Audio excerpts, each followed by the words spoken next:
এর আগের দিনে 6 পর্যন্ত দেখিয়েছিলাম, আজকে 7, 8, 9, 10, 11 এই 5টা দিয়ে আমি দেখাচ্ছি।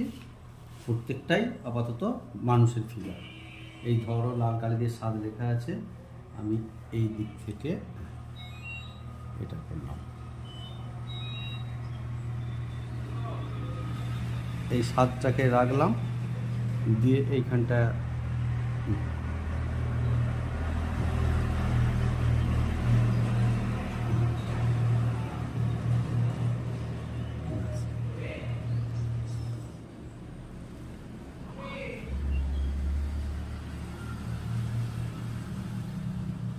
এইভাবে 7 থেকে এই গেল।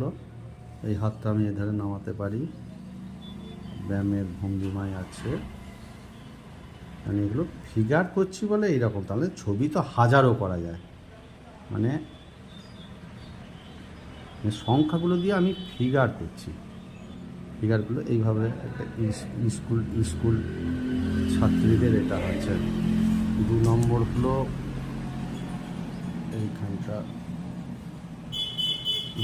হলো, আবার এটাও ঠিক তাই। এখানটা যদি আমরা পা করি, এখানটা যদি পা করি, এখানটা যদি পা করি, এই একই রকমের ছবি হতে পারে। মানে 8টা দিয়ে পুরো বডিটা আমাদের হয়ে যাচ্ছে। হয়ে গেল। এটা গলাটা যোগ করে দিলাম, এইদিকে চুল করলাম, এদিকে সিঁথিটা করলাম, দিয়েছে নর্মাল।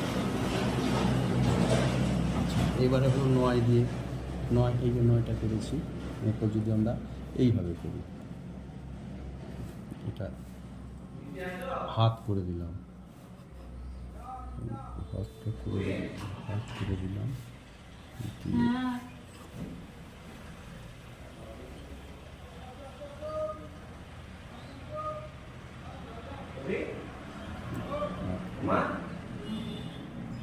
হাত করে দিলাম। এবারে এই দিকটা যদি আমরা মুখ, চোখ, নাকটা করে দিই, এটা হয়ে গেল। এরকম একটা মানুষ বসে থাকলে যেমন হয় ঘোমটা দিয়ে, সেটা আছে। ঠিক আছে। এরপর 10টা দিয়ে কীভাবে করব না, এই 10টা লিখেছি।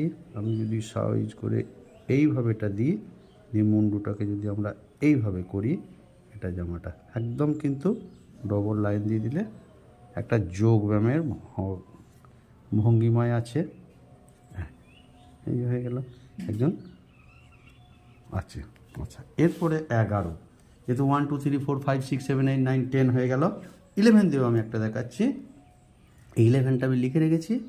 হ্যাঁ, কীভাবে হবে না, আমি যদি যোগ করে দিই, ছাগল এরকম ধরনের কোনো একটা প্রাণীর ছবি খুব সহজেই কিন্তু দেখানো যায়। পা গেল, সামনের পাটা এই গেল, এটা বডিটা যোগ করে দিলাম, লেজ করে দিলাম, আর একটা পা এখানে দেখা যাবে। ওটা শুরু হলো, আর একটা পা এখানটা দেখানো যাবে। তাহলে আর একটা আছে, চোখ, মুখ, কান, মুখটা এদিকে ঘুরিয়ে আছে, এই যে বডিটা, ব্যাস। আবার একটা পা এখানে, মানে দুটো জন্তু এক পাশে দাঁড়িয়ে আছে। এইভাবে হতে থাকবে। আজকে তাহলে 7, 8, 9, 10, 11 5টা ছবি